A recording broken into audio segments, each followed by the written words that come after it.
Look at this discussion about adolescence. Podcast hosts on the right that like to think of themselves as these big masculine men. Sometimes they're banging their own students. I love the fact that my wife's out there working. I haven't cried today. I mean, no one should be putting porn into a children's library. They speak about everything, but they don't speak about the serious. Adolescence does not provide a clear path to discussion because they're not clear on what they're actually telling. I just finished Adolescence, and at first I thought it was the best thing that I've seen in years. Like, seriously, it was awesome. It was almost perfect. As the episodes went on, it disintegrated into nothingness, actually. Let's go over it.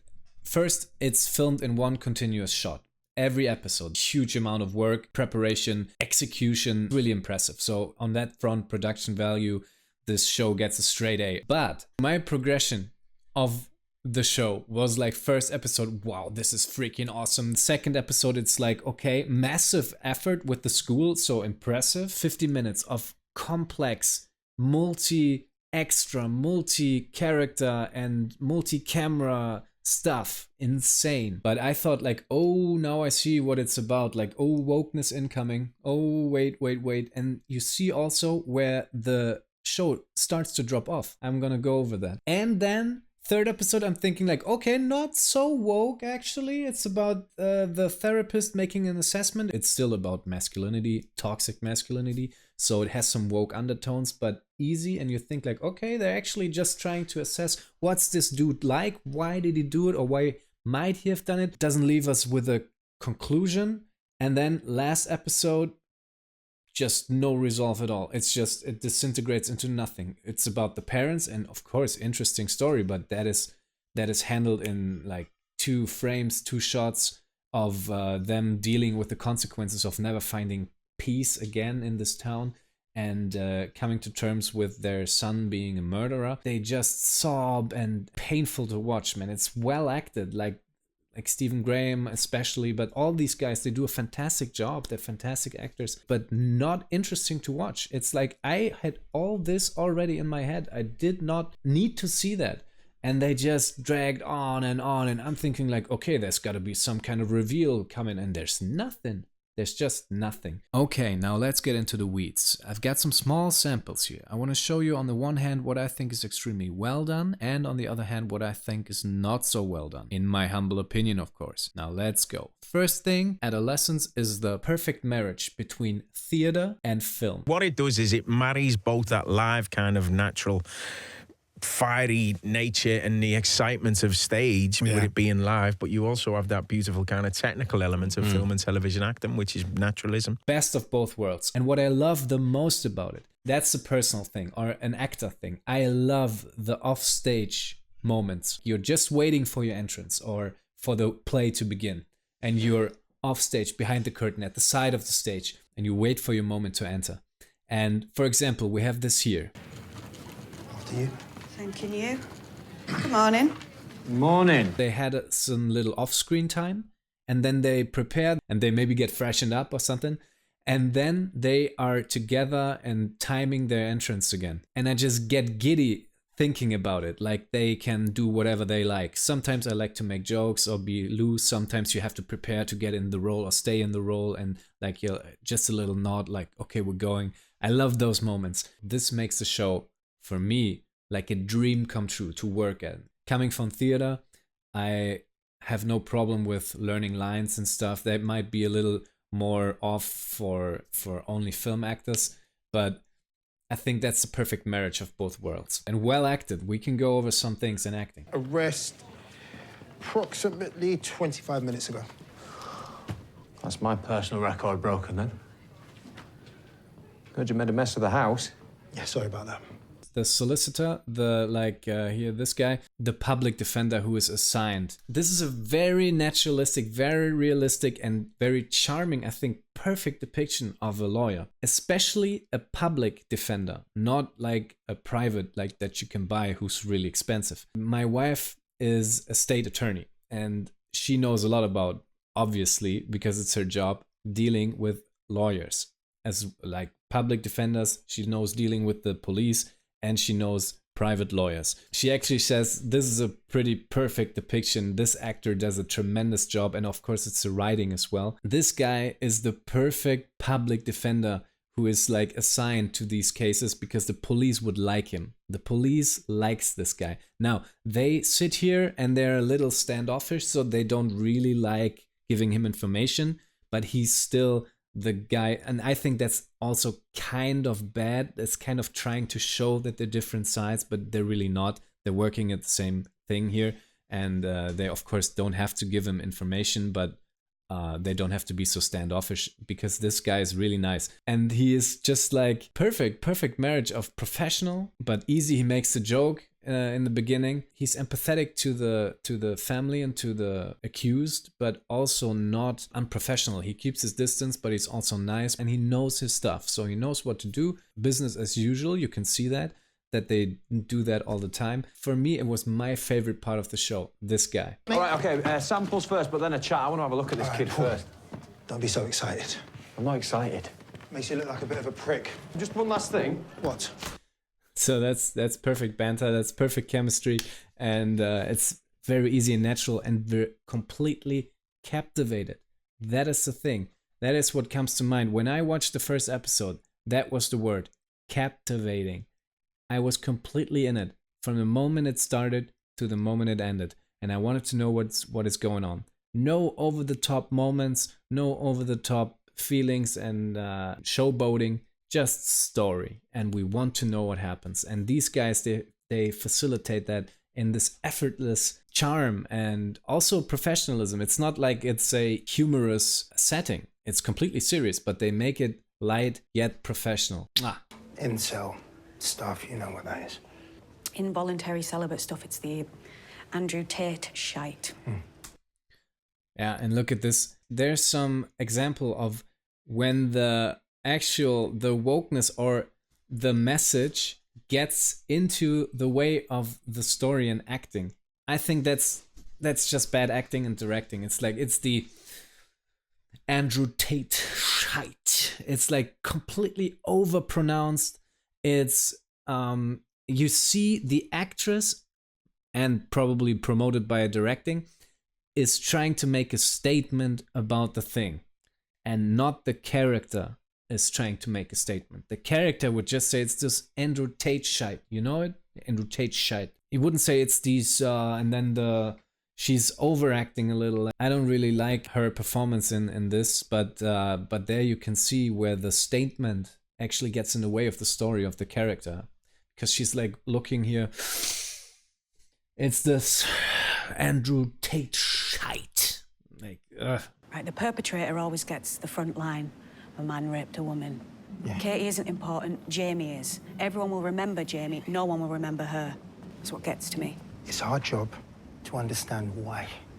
You can't understand why. Do you actually think you can?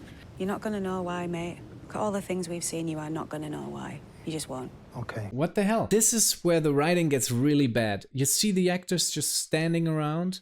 The acting gets worse because they're just explaining. They're just explaining machines that try to portray some point. Like, she's trying to make the point. We only think about the perpetrator. We don't. Like, this is such bullshit. Why would policemen talk about this at this moment? Like choose another fucking job then. She's in there for a couple of years. She's experienced. Like, why do you talk about what investigation is during the investigation? This is so stupid. Like a policeman wondering why she is actually trying to understand the perpetrator, to get to the bottom of it, to actually have some evidence. Like, what?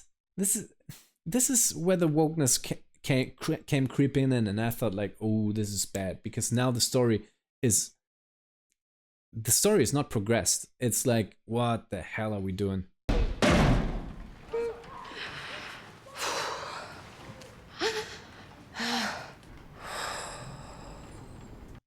Now this for me is just this theater kid kind of acting choice, that she is crying there and stuff. Like, because important, it might of course do something with you when you see an aggressive little kid that is, but he wasn't that disrespectful. That's the thing where I think they just make the mistake of not going deep into the material, because I don't know what's the problem here. Of course he's wrong and stuff, but he didn't show himself to be this monster. So why is she crying now? As if he was so disgusting and monstrous that he affected her in that way. Because that is her job. I expect more of her. And she is like, she knows her stuff, so it's not like she's a noob. But and even if we didn't get that, we didn't see that, so that's not her job to portray something that we don't know the background of. So we cannot. This is what theater people do always. They put something in there because they make it richer with some backstory, but it's actually not traceable. You cannot understand why is she crying, and that is just, to me, that's just a theater people kind of choice. And then it even gets worse. She packs her things. Like, what is going on with her? We don't know. Could be anything. Wow, yeah, 13-year-old boys are so horrible. Oh. Oh, God. Oh. And then she can't touch food. Either because he touched it, he took a bite, and that's like contaminated with this evil, or she's just so so disgusted that she can't even touch food. Like, what the fuck are you doing there? I don't get it. And I don't think I'm the dumb one here, but maybe I am. So, what we have here is actually all these thematic material of manosphere, misogyny, boys, toxic masculinity, all this stuff. Parents having trouble of shielding their kids, especially boys, from all the bad influences of the internet. Of course, difficult and important topic. But then they never act on it. Like, they talk about Andrew Tate, shite, and manosphere and incels, like as if incels are in any way like aggressive, and then they never really show. If you want to really show how people descend into violence via manosphere and via incel culture, then please show us the posts, show us the Andrew Tate video, or like Andrew Tate style video. Show us the actual thing and let us descend into this madness with him. But they just referenced it. And so the problem is that we all make up our own imagination, and we all have our preconceived notions about what the manosphere and incels and toxic masculinity is. So the lefty will just be like, yeah, I know exactly what happened, and the righty will just be like, yeah, what's the problem here? So we never actually see the real deal, the real danger, the real unfolding of events, and how his mental health was affected by all this stuff. They just reference it. So all the viewers have their minds already made up. It's made for people who already think all the same stuff. So they don't need to be shown. That was just some snippets of good things, bad things. And let's recap. First episode, I think, was brilliant. And what was brilliant about it, was that they just progressed the story. There was no judging, there was no bias, there is no like agenda, there's just story. And the actors just did their job and progressed the story, and they were professional. And it was the most captivating of all the episodes. Then it gets more and more woke, and the writing and the acting plummets. Actually, the examples that I gave and the last episode is just just in a puddle of crying and like frustration, and like we don't need that. It doesn't progress the story.